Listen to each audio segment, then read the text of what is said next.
Hi friends, చాలా మందికి shoulder strength ఉండదు. పుషప్స్ అనేది చాలా ఇంపార్టెంట్. పుషప్ని డైరెక్ట్గా మీరు చేయలేకపోతే 4 స్టెప్స్ అనేది నేను చూపిస్తున్నాను. ఫస్ట్ వాల్ తీసుకోండి, వాల్ పుషప్ చేయండి. ఇట్లా వాల్ తీసుకొని ఇలా లెగ్స్ని కొంచెం బ్యాక్కి తీసుకోండి. ఇలా వాల్ పుషప్స్ చేయండి.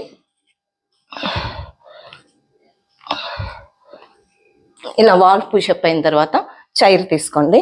ఒక చైర్ తీసుకొని ఇట్లా ఈజీ అన్నమాట. మనకి షోల్డర్ స్ట్రెంత్ పెరుగుతుంది, కోర్ మజిల్స్ స్ట్రెంగ్తన్ అవుతాయి. ఇట్లా చేసిన తర్వాత నీ పుషప్ చేయండి. నీస్ మీద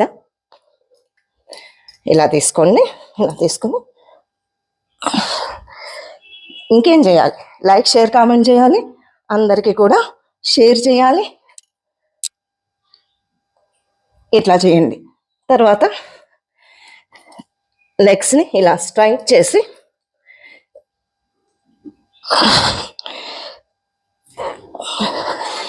ఇట్లా చేయండి. Stay fit, stay healthy. Thank you.